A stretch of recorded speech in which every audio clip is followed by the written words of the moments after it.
Shalom, shalom. Soyez bénis dans le nom de notre Seigneur Jésus-Christ. Je voudrais rapidement encourager quelqu'un. Je vais donner un message. J'ai eu à cœur un message pour quelqu'un qui se demande qu'est-ce qu'il faut faire pour avancer, pour quelqu'un qui a une ambition, pour quelqu'un qui a un but, pour quelqu'un qui a une vision, mais qui voit qu'il y a beaucoup de blocages, qui voit qu'il y a beaucoup d'obstacles, qui voit qu'il y a beaucoup de problèmes et que tu es sur le bord de jeter l'éponge.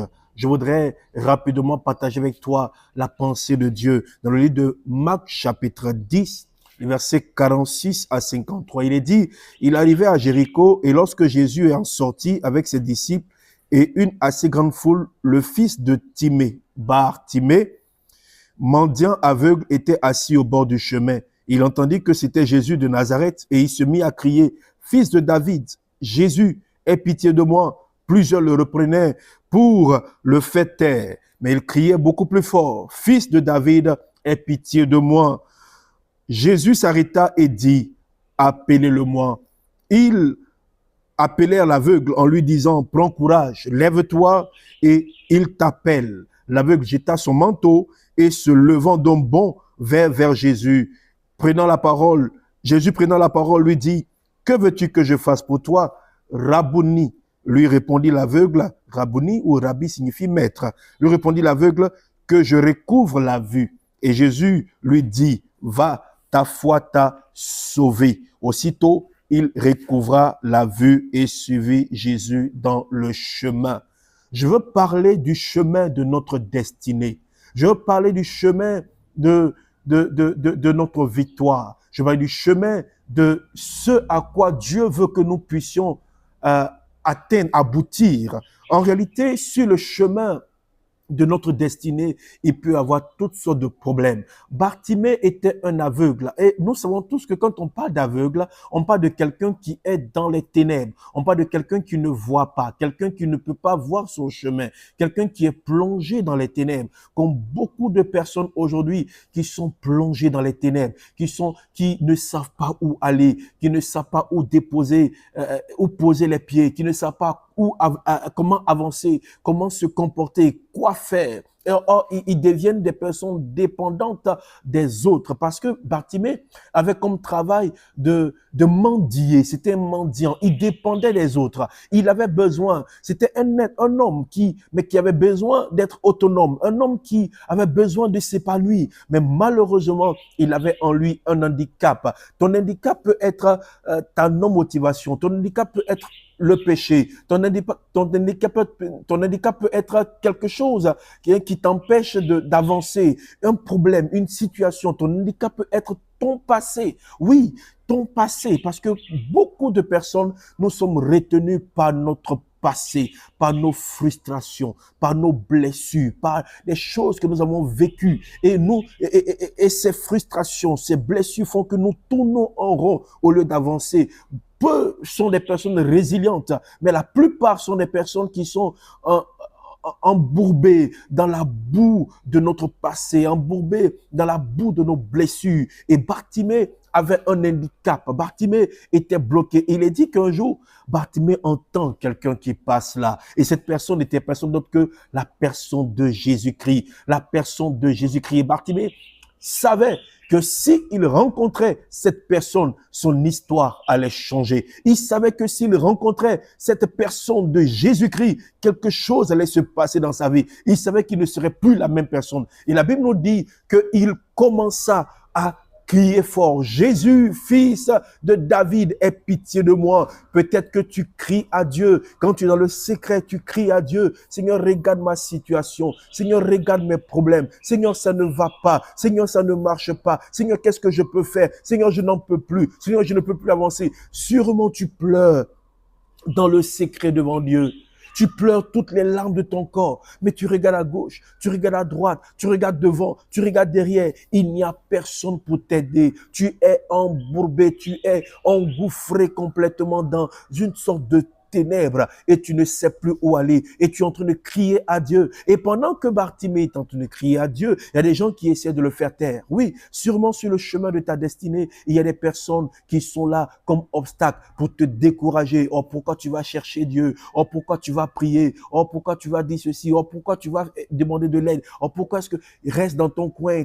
Ton cas n'a plus de solution. Non, pour ton cas, il n'y a plus rien à faire. Tu ne peux plus devenir quelqu'un. Sûrement, il y a quelqu'un qui te dit que tu ne peux pas être quelqu'un. Sûrement qu'il y a des personnes qui t'ont maudit pour dire que tu ne seras jamais quelqu'un dans ta vie. Peut-être que tes parents t'ont maudit. Tes parents ont dit que tu ne seras rien dans la vie. Et comme ces personnes qui essayaient de bloquer, d'empêcher Bartimée, mais la Bible nous dit qu'il cria encore de plus fort. Voici encore une expression de foi. Pendant qu'on essaye de le faire taire, il cria encore plus fort. Il cria encore plus fort. Il ne se laissa pas intimider par les paroles. Il ne se laissa pas intimider par les menaces. Il ne se laissa pas intimider par les flatteries. Il ne se laissa pas intimider par des paroles d'humiliation dures. Non, mais il savait ce qu'il voulait. Il savait ce qu'il voulait. La Bible nous dit, lorsqu'il est venu devant, il a dit, Jésus dit, laissez-le venir à moi. Et ces mêmes personnes qui lui disaient, tais-toi, ces mêmes personnes disent, viens, il prend courage, il demande à te voir. Oui, prends courage parce que ce n'est pas facile. Ce n'est pas facile lorsque nous avons une destinée. Ce n'est pas facile lorsque nous avons un but. Ce n'est pas facile surtout lorsque nous avons une grande destinée. Mais prends courage. Prends courage parce que le Seigneur t'entend.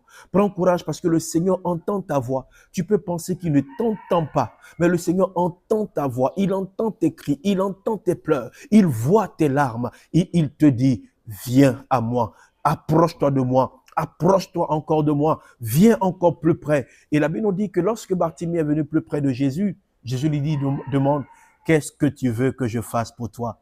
Mais écoutez, est-ce que Jésus ne voyait pas que Bartimée était aveugle? Il voyait bien que Bartimée était aveugle. Mais Jésus lui dit, qu'est-ce que tu veux que je fasse pour toi? Pour dire, lorsque nous avons une destinée, lorsque nous voulons atteindre un but, nous devons chercher à savoir, nous devons connaître réellement ce que nous voulons. Nous devons aller sur les priorités. Qu'est-ce qui est ta priorité?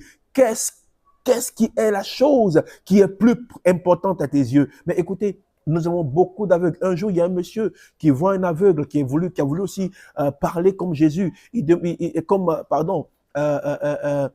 les apôtres. Il dit à l'aveugle, il dit, je n'ai pas d'argent, ni or, ni argent à te donner, mais ce que j'ai, c'est Jésus-Christ. Je veux prier pour toi. L'aveugle dit, non, je ne veux pas. Ce que je veux, c'est que tu me donnes de l'argent. Donc, il y a des personnes qui ne savent pas ce qu'elles veulent. Et Jésus lui demande, qu'est-ce que tu veux que je fasse pour toi? Ce soir, le Seigneur te demande, qu'est-ce que tu veux que je fasse pour toi? Il ne demande pas des complaintes. Bartimée pouvait commencer à dire, oh, tu sais, les gens ne m'aiment pas. En fait, les gens m'ont abandonné, ma famille m'a abandonné, les gens m'ont rejeté, les gens m'ont méprisé, les gens me méprisent, les gens me rabaissent. Non, Bartimée a dit, que je voie. Que je voie. C'était tout son problème. Je veux atteindre mon but. C'est tout ton problème. Qu'est-ce que tu veux? Devant le Seigneur, sois précis et concis. Qu'est-ce que tu veux? Il faut laisser les flatteries d'ailleurs. Il faut laisser les belles paroles. Il faut laisser les humiliations. Que tes yeux ne soient pas sur les humiliations. Que tes yeux ne soient pas sur les paroles négatives. Que tes yeux ne soient pas sur les paroles blessantes. Que tes yeux ne soient pas sur tes blessures. Ce n'est pas dit que tu dois les nier. Non, il faut les reconnaître. Mais qu'est-ce que tu veux? C'est parce que je suis aveugle que les gens me méprisent. C'est parce que je suis aveugle que les gens me rabaissent. C'est parce que je suis aveugle que les gens me demandent, me disent de me taire. Qu'est-ce que tu veux que je fasse pour toi? Qu'est-ce que tu veux en réalité? Soyons précis, soyons concis. Bartimée avait une vision. Étant aveugle, il avait une vision. Sa vision, c'était de voir. Si je vois, plus rien ne me sera impossible. Si je vois, je pourrai travailler normalement. Peut-être que ton handicap, c'est une maladie. Le Seigneur est capable de te guérir. Et le Seigneur lui dit, il dit que, veux-tu que je fasse pour toi? Il lui répond, il est aveugle, je veux recouvrir la vue.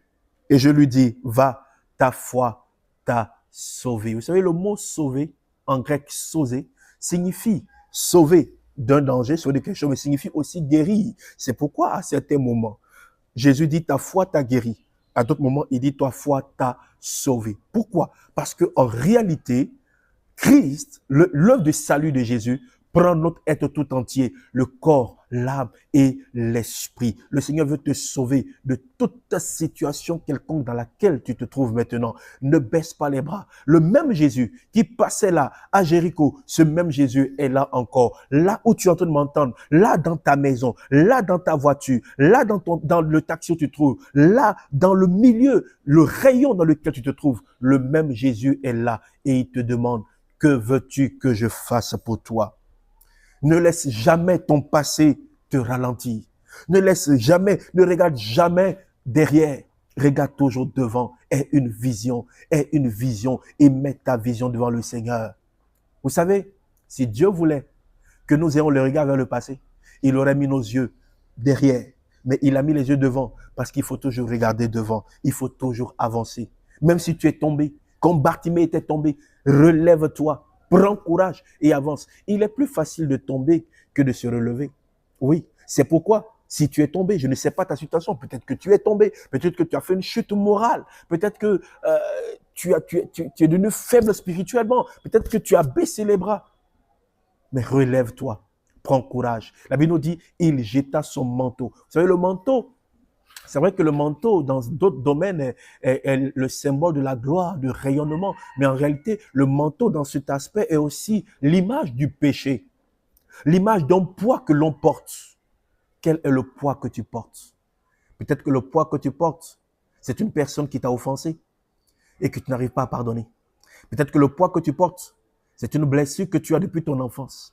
Peut-être que le poids que tu portes, c'est un péché dans lequel tu te trouves. Et ce péché est ton poids qui pèse sur toi. Jette ce poids au pied du Seigneur. Il a dit, déchargez-vous sur lui de tous vos problèmes, de tous vos soucis, de tous vos fardeaux. Décharge-toi sur Jésus. Jette ton fardeau au pied de Jésus et dis, Jésus-Christ, me voici devant toi.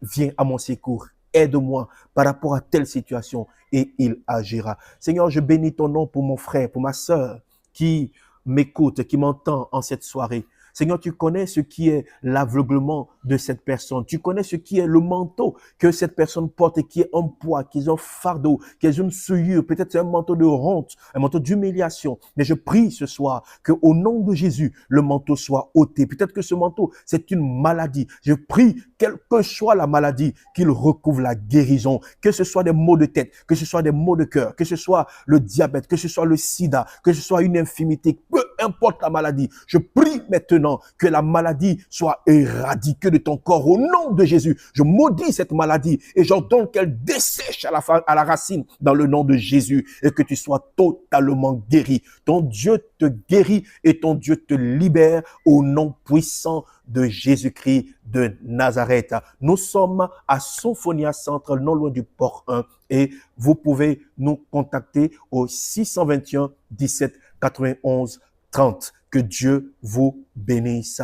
Amen. Amen.